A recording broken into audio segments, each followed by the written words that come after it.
Today's extract is from Spitfire by Jeffrey Quill, the legendary Spitfire test pilot. Chapter 6, K5054. 2 days later, Bob Handyside and I set off in my old 3-litre Bentley with parachutes, overalls, helmets and other gear stowed in the back to drive from Brooklands to Martlesham to start the full load trials on the G4/31 prototype, soon to become the Wellesley, and to complete the contractor's trials in accordance with official requirements. The official test requirements were stringent and very detailed, and I'd studied them long and earnestly. I was acutely conscious of the responsibility for doing these trials at Martlesham, whilst Mutt was standing by for K5054 for his next flight down at Southampton. It was necessary before each flight to transpose carefully a lot of the requirements onto paper on a knee pad to serve as an aid memoir in the air, and on which to record the results. So, on the 10th of March, I took off in K7556 from Martlesham with Bob Handyside in the back and with a full load of fuel and ballast to represent the payload. We started the specified slow flying and stalling tests, behaviour near the stall, and these had to be carried out with both wheels up and wheels down. I completed the wheels up sequence and then selected undercarriage down, but one leg hung up and I was left with one green light and one red. God damn it, I thought, not again. Just my luck. With the huge span of the G4/31, I began to consider the likely damage of a landing on one leg and a wingtip, as against a straight belly landing with both legs retracted, and decided the latter would probably be the better course. In any event, the aircraft would be quite badly damaged, so it would be sensible to fly back to Brooklands and do the deed there, right outside the works, rather than miles away at Martlesham. As I had plenty of fuel in the tanks, I passed a note to Bob and set course for Brooklands. Passing round the northern perimeter of London, we encountered low cloud and fog, and although I got as far as Staines Reservoir, I could not get any further. Reluctantly, I turned back towards Martlesham, knowing that the crash landing there would greatly complicate the repair job and cause it to take much longer. On arrival at Martlesham, after some 3 hours in the air, I selected undercarriage down, and lo and behold, the recalcitrant leg came down, but not completely, so that I did not have a green light indicating that the down locks were engaged. However, I could see the leg was almost in the fully down position and reckoned it probably would stand up to a careful landing.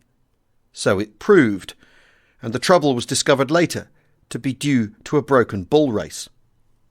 On the 26th of March, Mutt told me to get ready to fly the Spitfire.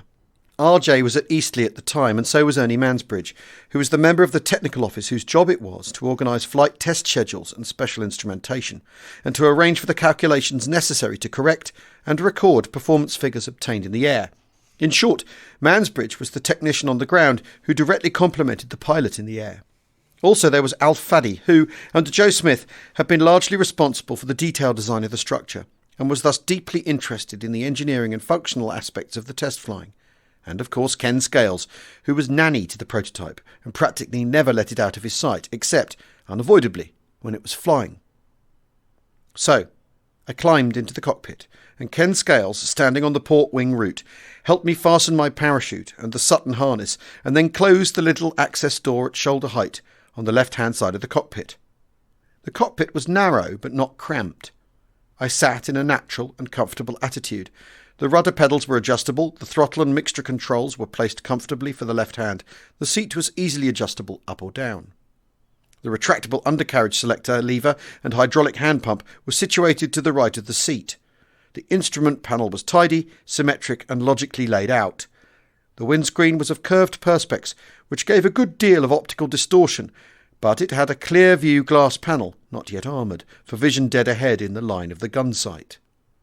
The sliding canopy was straight-sided and operated directly by hand with a latch which engaged the top of the windscreen. With the seat in the fully up position, there was very little headroom, but at once I felt good in that cockpit. I primed the Merlin engine carefully, and it started first time. I began taxiing out to the northeast end of the airfield, which, of course, was entirely of grass. Never before had I flown a fighter with such a very long nose. With the aircraft in its ground attitude, vision directly ahead was completely obscured, so I taxied slowly on a zigzag course in order to ensure a clear path ahead. The great two-bladed wooden propeller, by this time of maximum course pitch, seemed to turn over very slowly, and from the stub exhausts one for each of the 12 cylinders, came a good powerful crackle whenever a small burst of power was applied for taxiing, followed by a lot of popping in the exhausts as the throttle was closed again. On arrival at the edge of the field, I turned the aircraft 45 degrees off the wind and did my cockpit checks, which at that stage really consisted only of fuel cocks, trimmer and flap settings, radiator shutter, tightening the throttle friction grip and a quick check over the engine instruments. With a last look round for other aircraft, I turned into wind and opened the throttle. With that big fixed-pitch propeller able to provide only very low revs during takeoff, the acceleration was sluggish and full right rudder was required to hold the aeroplane straight. The torque reaction tended to roll the aircraft on its narrow undercarriage, but soon we were airborne and climbing away. At once it was necessary to reset the rudder trimmer and then to deal with the undercarriage retraction and the canopy. This presented a minor problem insofar as the undercarriage had to be raised with a hydraulic hand pump, so it was necessary to transfer the left hand from the throttle to the stick and operate the hand pump with the right. This was difficult to do without inducing a longitudinal oscillation of the whole aircraft. However, once fully airborne and tidied up, the aircraft began to slip along as if on skates, with the speed mounting up steadily, and an immediate impression of effortless performance was accentuated by the low revs of the propeller at that low altitude. The aeroplane just seemed to chunter along at an outstandingly higher cruising speed than I had ever experienced before, with the engine turning over very easily, and in this respect it was somewhat reminiscent of my old Bentley cruising in top gear. I climbed up to a few thousand feet and carried out some steep turns and some gentle rolls, and found the aircraft light and lively, but with a tendency to sheer about a bit directionally. I put it into a gentle dive, and it accelerated with effortless ease, and then I came back to rejoin the circuit for landing. The flaps, which I had already tried out in the air, came down on the prototype to only 60 degrees, which was the maximum lift, but not maximum drag position, so the glide angle on the approach was very flat, and the attitude markedly nose up. This feature was accentuated by the fact that the big wooden propeller ticked over extremely slowly and produced no noticeable drag or deceleration. The approach, with the use of a little power and very nose up, meant the view straight ahead was almost non-existent as one got close to the ground, so I approached the airfield in a gentle left-hand turn, canopy open, and head tilted to look round the left-hand side of the windscreen. Mutt had warned me about this, so I was able to get myself on the right line at the outset. As I chopped the throttle on passing over the boundary hedge, the deceleration was hardly discernible, and the airplane showed no desire to touch down. It evidently enjoyed flying. But finally it settled gently on 3 points, and it wasn't until after the touchdown that the mild aerodynamic buffeting associated with the stalling of the wing became apparent. Here, I thought to myself, is a real lady. I decided that I must do another takeoff and another landing, so I taxied back again to the edge of the field and opened up. Shortly before becoming airborne, I realised that I had forgotten to retract the flaps. It was too late to cancel the takeoff, so I pressed on and we became airborne without trouble, albeit with a bit of buffeting. At about 200 feet I raised the flaps and the aeroplane sank a few feet and then climbed away normally. I flew round for a while and came in for a second landing, this time with full confidence, and was delighted to make another perfect three-pointer. I noticed how the stick hardly moved during the flare-out for landing, which really seemed to be a case of fingertip control for the aircraft, seemed almost to land itself. I felt rather foolish about having done my second takeoff with the flaps down, and I apologised to RJ, who said, "Don't worry, we needed to try that sooner or later anyway. Now you've done it, so we can forget it." The next day, the 27th of March, I flew K5054 twice more, doing performance measurement, level speed runs, and recording cooling figures and the effect on speed of various settings of the ducted radiator. That same day, I took RJ Mitchell and Jimmy Eller of Rolls-Royce for a flight in the Falcon to circle over the RMS Queen Mary, which was anchored in Cowes Roads, waiting to enter Southampton on her way from the Clyde for her maiden voyage to New York. We flew low over this great ship, which had a crowd of yachts and small craft milling around her. Queen Mary and the Spitfire, both brand new, seemed to me in their different ways to be symbolic of an enterprising, exciting and challenging future. After those flights, K5054 disappeared into the works for various outstanding jobs to be done, and it did not fly again for 6 weeks. During that interval, I spent much time at Martlesham, continuing the tests on the Wellesley prototype. On the 11th of May, I flew K5054 on level speed performance measurements at altitude, checking lateral stability characteristics at the stall and ground handling and air handling at the forward limit of the centre of gravity. Then, later on that afternoon, Mutt Summers flew K5054 on a handling check, and I flew the Falcon with RJ in the back, accompanied by John Yoxall, the chief photographer of Flight magazine, to take the first air-to-air photographic sortie of K5054. It was at about this time that the G4/31 and the F37/34 acquired their official names, Wellesley and Spitfire. The first use of the name Wellesley appears in my log on the 3rd of April, and the use of the name Spitfire, as opposed to Supermarine Fighter, on the 11th of May. It is said that Sir Robert McLean proposed the name Spitfire, and the air staff agreed to it. The name had previously been used unofficially for the F7/30 gull-winged steam-cooled fighter designed by Mitchell and first flown on the 19th of February 1934. It was an ill-starred project of extremely disappointing performance, which never got beyond the prototype stage. The failure of this aeroplane had been a sore point with Mitchell, who had tended to blame the restrictive nature of the operational requirement laid down by the Air Ministry. But the F7/30 episode had the positive and significant result of inspiring Mitchell to start an altogether new design project. The result was K5054. When the name of his failed aeroplane was revived and applied to his beautiful new creation, Mitchell was far from being enchanted. He was too by this time a much sicker man than any of us realised, and he could sometimes become rather tetchy. When told that henceforth K5054 was to be known as Spitfire, he barked, "Sort of bloody silly name they would give it." The immediate task, however, was to get the Spitfire to Martlesham for its official trials, upon which the whole future of the aeroplane depended. By the time I first flew the aeroplane, on the 26th of March, Mutt had done only a few spot checks of speed performance and nothing on climb or ceiling. He had concentrated only on establishing that the basic flying qualities and other functional aspects were reasonably satisfactory. His cursory speed checks had not been encouraging, and a thorough performance check was now required.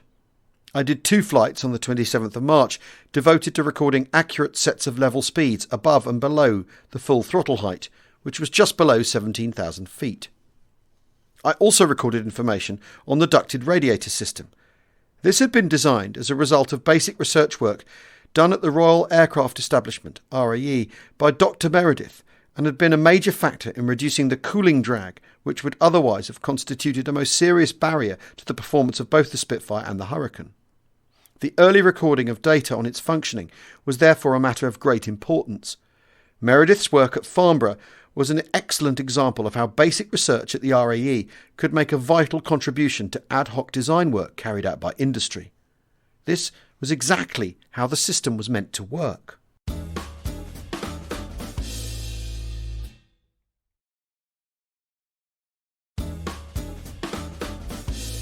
The result of the set of level speeds I recorded on that day was extremely disappointing, showing a top speed in the region of only 335 mph.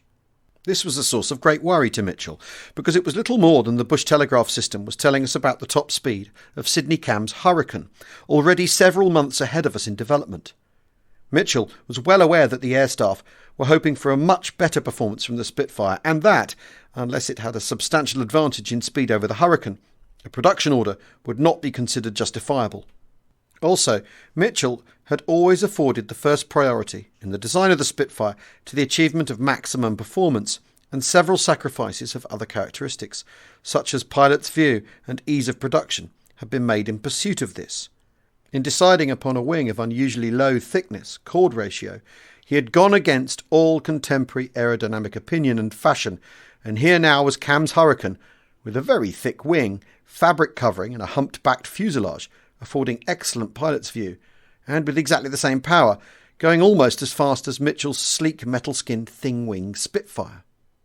There was no question, therefore, of the aeroplane going to Martlesham until a much better performance had been achieved. A number of refinements were made in the hope of discovering sources of unsuspected drag, and the efficiency of the aerodynamic design of the fixed-pitch wooden propeller came under suspicion. The Spitfire propeller designers considered that at full speed and revs, the helical speed of the propeller tips was such that they might be running into compressibility, e.g. Mach number, problems, so they designed a propeller with tip sections to alleviate this possibility. While this propeller was being manufactured, we tested some other propellers, but none of them produced any very significant improvement.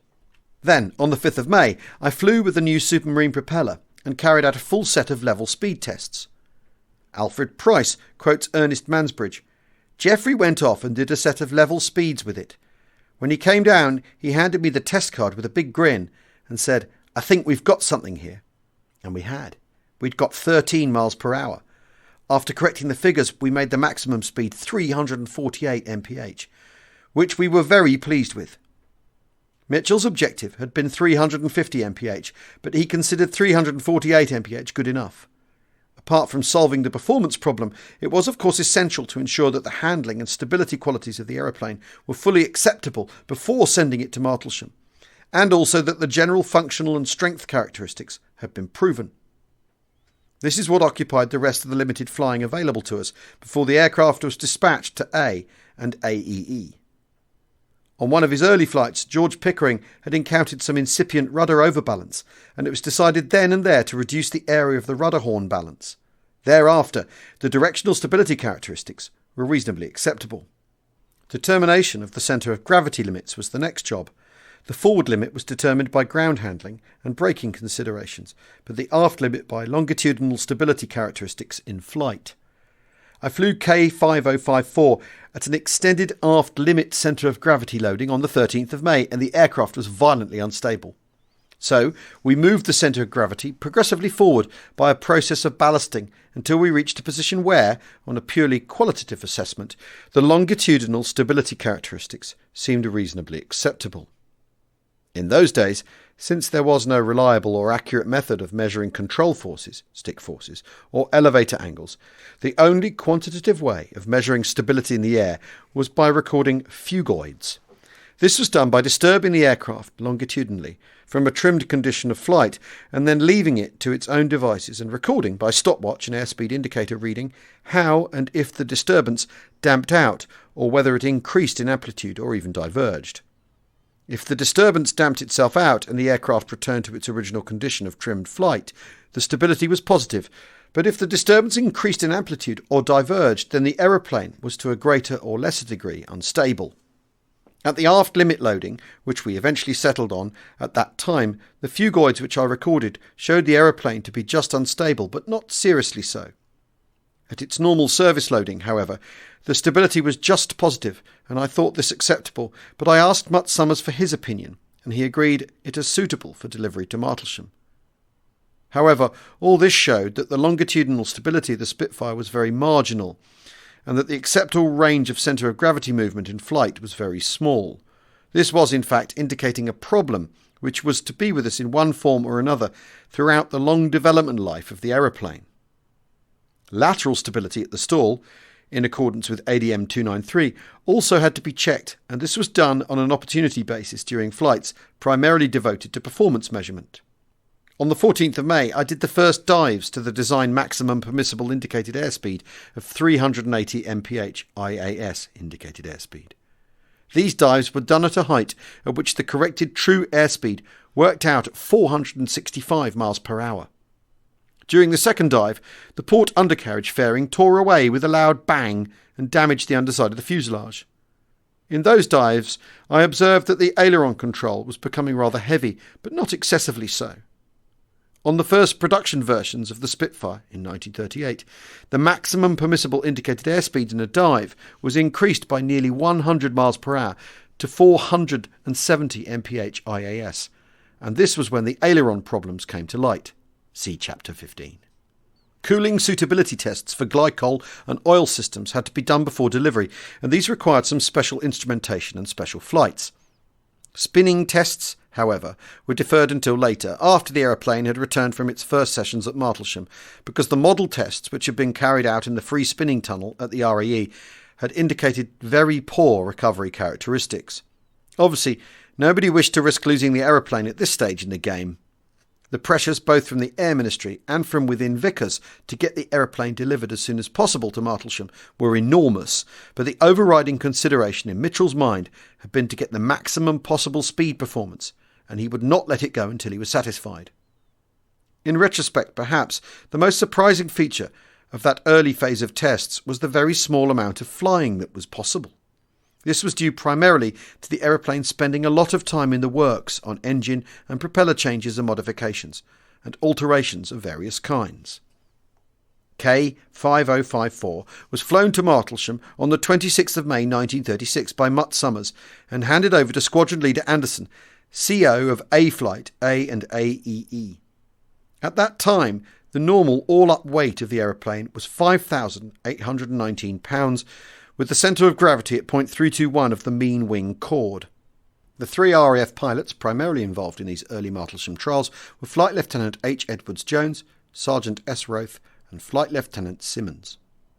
The trials carried out at Martlesham established a top speed of 349 miles per hour for the aircraft, against our measured result of 348. Such a close result was satisfactory for us, and the discrepancy of 1 mile per hour was probably accounted for by minor differences in instrument error. They also gave a service ceiling of 35,400 feet and a take-off run of 235 yards in a 5-knot wind. The Martlesham report on K5054 was issued piecemeal in a series of interim documents. It had a basic reference number, followed by Interim 1, Interim 2, etc. Interim 1, issued in July 1936, dealt only with performance figures and gave no information on handling characteristics, except for some phugoid plots reproduced without comment. It can be concluded from this that the air staff were at that point interested only in the aircraft's performance, for they would go ahead with it only if it offered a substantial improvement over the Hurricane. This is borne out by Sir Humphrey Edwards-Jones, who has said that, when the aeroplane was delivered to A Squadron in 1936, he was telephoned by the Air Ministry and told to fly it at once and report on one immediate question: was the aeroplane capable of being flown safely by ordinary squadron pilots? Fortunately for us all, he replied that in his opinion the answer was yes.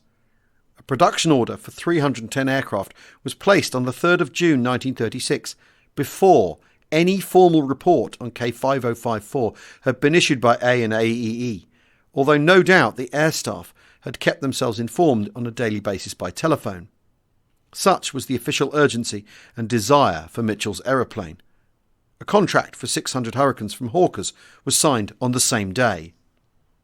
When the first Martlesham handling report was issued, there were remarkably few criticisms, and such as there were tended to be of relatively trivial nature. The wing stiffness of the prototype limited it to a maximum permissible diving speed of only 380 miles per hour indicated airspeed.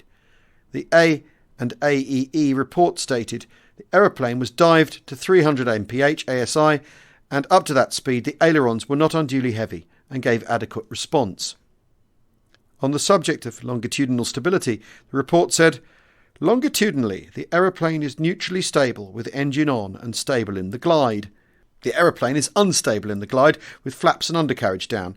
In general, the stability characteristics are satisfactory for a fighting aeroplane and give a reasonable compromise between controllability and steadiness as a gun platform." Martlesham criticisms were limited at this stage to the suggestion that, since the elevator control was very powerful and effective, perhaps too much so in the landing case, a reduction in the gear ratio between control column and elevator could be an advantage. Also, the visual distortion caused by the moulded Perspex windscreen was criticised, and it was suggested that the windscreen might be made of flat glass panels, even if this caused a small increase in drag. In fact, this was not done until 1940, when I returned from a short tour of operations in 65 Squadron and made very strong representations to Supermarine. Changes to the stick elevator gearing were in fact tried later on and found to be unsatisfactory and were abandoned. Production aircraft reverted to the original gearing. K5054 went to Martlesham this first time with neither guns nor ammunition tanks fitted. This was because so few Browning guns were then available in Britain that there had been none to spare for the Spitfire prototype. No radio was installed, nor anything that could really be described as operational equipment for a fighter. It was a single-seater flying machine of extremely good performance, very sweet to fly, and with no vices. But it was very far from being a fighter aeroplane, and therefore the production order was placed by the Air Ministry entirely on the basis of its potential. This represented a value judgment by the Air Council based on the advice of the air staff in London, and the RAF pilots at Martlesham who flew the aeroplane recognised it for what it was: a thoroughbred. It was also an indication of the utmost confidence in R.J. Mitchell. There was still, however, a long and difficult road ahead before a quantity-produced and fully effective fighting machine was to emerge from the submarine factory. On the 10th of February 1936, the Air Minister, Lord Swinton, had submitted to the Cabinet proposals whereby the existing expansion Scheme C should be increased to provide a frontline strength for the Metropolitan Air Force of 124 squadrons, or 1,736 frontline aircraft, by 1939. This was agreed by the Cabinet on the 26th of February 1936 and was known as Scheme F. Under this scheme, reserves were to comprise 2¼ times the frontline strength, and it was under Scheme F, which of course was not wholly devoted to fighters, that the Air Ministry ordered 600 Hurricanes and 310 Spitfires.